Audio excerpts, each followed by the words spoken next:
My name is James Williams Jr. This is Comfort Habit number 2. This is my last video for the night. The time is 7 minutes to midnight. I have a doctor's appointment, so I can't stay up any later. I need to be getting my shit ready to go to bed because I need to get up early. I need to go see Dr. Sargent and pray like hell that questions are answered, bloods are drawn, and we're going to see what happens from there. Hopefully I'll be able to get her to get me some kind of clearance so I can do more exercise than walking and farting. Now, I made 3 videos now, and I'm calmer now that I've had my chance to calm down. I was very upset when I made those videos.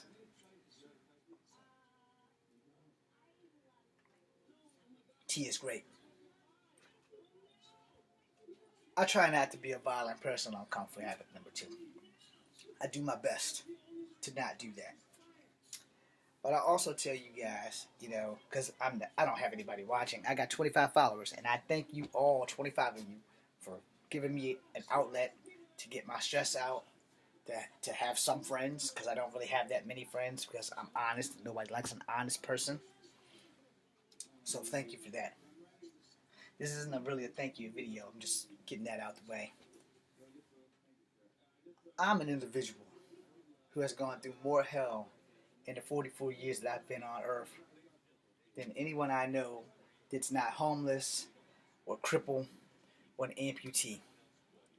I'm an individual who counts my good blessings and my bad blessings. And why do I say that? Because my bad blessings surely outweigh my good blessings. Every bit of it. So let me give you my good blessings. I can give you those. Because those were great. I used to pray to God for a lot of things, and God used to deliver, like, on time, deliver. I got into the Army because I prayed. And He didn't give it to me when I was 19, when I really wanted to be there. But He gave it to me when I was 37 years old, when I really needed to be there. Because I was going down a path that wasn't really, really great. Because I was in mental and physical dire strain of what am I going to do with my life. The love of my life just walked out on me. Could care two shits, wouldn't tell me why, just ended it for no reason. And I ain't gonna lie, I contemplated suicide for a long time. Then I remembered, if I got to die, I don't want to die a loser. I don't want to die in the streets of Charlottesville, Virginia, and have someone say, James Williams, black guy, mixed guy, martial artist, drug dealer, punk bitch. I didn't want none of those on my name when I die. I didn't want Babysitter of the Year to be known. I wanted to be known for being something greater than myself. So I joined the United States military, the National Guard. Why did I join the National Guard instead of the regular Army? Because I was worried about my parents' health. The whole reason why I wanted to make movies here in my hometown was because if one of my parents died, you can't always charter a jet from California to Virginia. You can't do that. I will never have that kind of clout, no matter how big of a star I get. No one will sit there like, well, James needs a private flight from California to Virginia, and he needs it now because his dad's going to die, or his mom's on her deathbed. That shit ain't never going to happen. But there was a studio here that would not really give me a chance. To them, they get the finger. I'm not going to do it here because I'm a little bit more classy than that. But they know who they are. They're in Petersburg. I'm not happy with them. Because I could have been a millionaire by now had they made kung fu movies like they claimed they didn't. What the fuck did y'all call The Expendables? Anyhow, I wanted to be better. I always wanted to serve my country. Always. I didn't expect to get hurt. I always thought I was in great shape until I joined the military and found out that I ain't never been in great shape until I joined the military. Then I knew I was in great shape. That's when I learned what it takes to be in great shape. I want to be in great shape again. So hopefully tomorrow Dr. Sargent will give me the okay to actually do more rigorous workouts. I will be as careful as possible about this hip, but I can't live like this anymore. I can't live without doing Kung Fu. I've gone 2 years without Kung Fu. This is starting the third year. Come December, we'll start the third year of me being a hip replacement recipient, and the third year without my father. So, because my father died within 2 months of me having my surgery, but I couldn't drive or do anything. Because my pills had me on some really bad dream shit. So, when I joined the military, no one could tell me I could get hurt. No one told me how bad the training would be. And I mean bad like it's in badass. No one prepared me for that. My uncles told me, you should probably go do your drills and stuff like that. Thick-headed James, nah. Broken heart James, hey Williams, we got two options. You can go out right now, or we can set you in a couple of weeks, and then you can go on down to Fort Benning, Georgia, because you passed your ASVAB test and you got infantry. All I could think of, my heart was broken. I'm never gonna win the girl back. Nobody in my family really gives a fuck about me unless I'm babysitting their kids, so put me on a motherfucking plane. Say, well, you can't get on a plane yet because you have to go down to Fort Lee in Richmond, Virginia. That's where I went. Fort Lee. So, went to Fort Lee. Had a day and a half of training there. My deodorant failed. I'm sure everybody at Fort Lee remembers that my left arm did not work out. So I had to take a bird bath, totally embarrassed. Hey man, y'all want the truth? I'm gonna give it to you. I had this cheap ass fucking deodorant. Instead of using my own deodorant, instead of bringing deodorant from home, I thought, hey, well, I'll just buy some deodorant at the PX. But the wrong kind of deodorant. So yeah, my deodorant failed. I'm not ashamed. I never stank another day after that because I went back to buying Sure and Degree. Because in the PX, you don't pay taxes. So, I never wanted to leave the Army. I never thought that I would get hurt. I didn't want to be a sick call warrior. I set out to join the military to become the greatest infantry soldier ever. Epic fail. And all it took was the fact that I never owned a fucking pair of decent boots in my life. I've never ran in boots in my life. And all of a sudden, there's this hole in the ground. I've run all of this totally end my career before it even could begin. But yet, I persevered. I had some PTSD. I got alcohol problems. I had gotten a psychiatrist for that. Thank you, Dr. Bishop. Now, the thing is, you may say that that was a suicide run.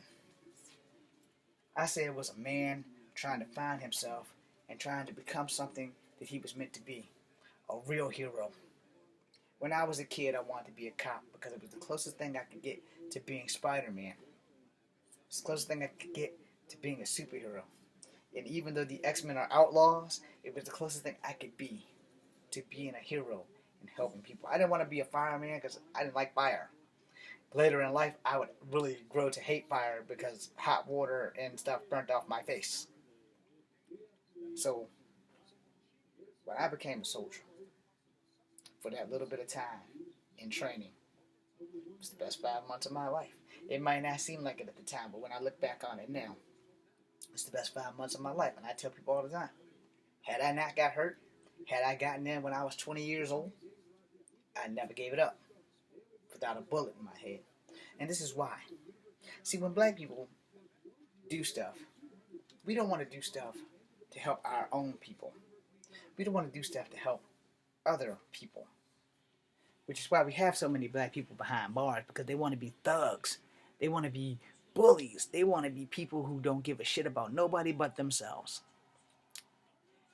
And this message is for you. There's so much more out there than just your small world that you insist on being in. There are so many other people like me out there that are multicultural, that love living and love doing things to help others. The main reason why I joined the Army, besides that broken heart thing and finding a family that actually gives a shit about me, is because when I die, I don't want them to say, Here lies James Williams Jr., mixed man, black man, thug, drug dealer. I don't want that shit. When I die, I want them to say this. Here lies James Williams Jr., independent filmmaker, actor, writer, martial artist, which probably should have came first, street fighter, hero. It's never going to happen because I actually intend on being cremated. So unless you can fit all that shit on my urn, and I like that shit I posted on Facebook about Here Lies James Williams Jr., he tried really hard, epically failing in life. It probably will say that, because when I'm dead and I'm cremated, I'm not going to be able to read none of that shit. I'm either going to be in heaven or I'm going to be in hell, or if I'm very lucky and the good Lord answers the one prayer that I pray for every night, that I get a life do-over. But not as me. And born into a decent family. Not that my family isn't decent, but you know, when your own family only cares about themselves and make you put your life on hold so that everybody else can have everything, I would never want to come back into this family. Ever. Unless I could be my own grandchild. You know, like great-grandchild. That way I can have one body. You know, that shit ain't gonna happen because you gotta find a woman that actually wants to be with you, that you want to be with before you have a baby. You better have a fucking plan. A very good plan. And though nothing lasts forever, you gotta have your shit right. You gotta man up when you are a man. When you are a father, you need to be a father. 1,000%. So easy to be a gangster part-time. So easy to be a gangster full-time. But try being a man full-time. Try inspiring young people of color to put away the guns and the gangster shit. Pick up a graphic novel if you want to go on a fantasy ride. Learn to read a book instead of using slide finger. Learn to make your life worth living. And above all else, don't put your life on hold for everyone else. Because that's how I fucked up. I got into the Army late. Still the best decision I ever made. But I'm going to tell you, the main reason that I needed to stay in there was because I came back home to nothing. Struggling to get a job. Struggling to find my place in this world. Struggling to get on my feet. Now, I've been out for going on 7 years. It's 2017 now. I went in between 10 and 2011. So I would have came home 3 years ago, according to this cat card. Because I signed on for 8, and I only had to serve 3 active, 5 inactive. Now you tell me, the National Guard are weekend warriors, and I tell you, the nasty girls is just the biggest part of the military as any damn body else. And sometimes we do more. Right now, my fellow National Guard brothers and sisters in Florida and Texas are busting their ass to make sure that everyone is fine. And there's another fucking hurricane coming to another island. I wanted to be able to be in the military, to be a hero. I wanted to be able to help people. I wanted to make a difference in this world. And I have failed epically. So, I'm going to end this video because I need to carry my ass to bed because I have a veterans doctor appointment tomorrow. But I want you all to know, if you're watching this, because no one's really watching my stuff, that you have the chance of a lifetime to make a difference in your life and other people. And the military may be the way, then you take it. I wanted to make kung fu movies so that I could teach everybody who comes through my doors in the dojo that I planned on building for free. That dream is not going to happen. My acting career dream is probably not going to happen. I have to accept that. Like I said, I only have 25 of you following me. I don't know if any of you 25 followers are actually watching my videos, but if you are, I thank you. And if you're not, I still thank you for at least following me. Now, I don't have a Twitter. I don't know what the fuck it is. I don't have an Instagram. I don't know what the fuck it is. I hear about it all the time, and people are suggesting, hey, you need to get this, and you need to get that.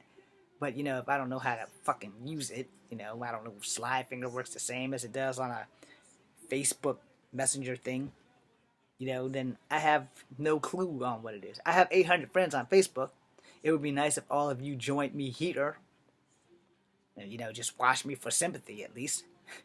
But if you have a chance, all of you, especially my 25 followers, if you have a chance to make your life or anybody else's life better that doesn't cost you to sacrifice your life, then that's what you need to do. Don't try to be gangster rappers. Don't try to be thugs. But if you want to be superstars, especially you people of color, blacks and Asians, get your ass in gear. Get to school and do what you need to do. I'm James Williams. Kung Fu Havoc number 2. Be seeing you.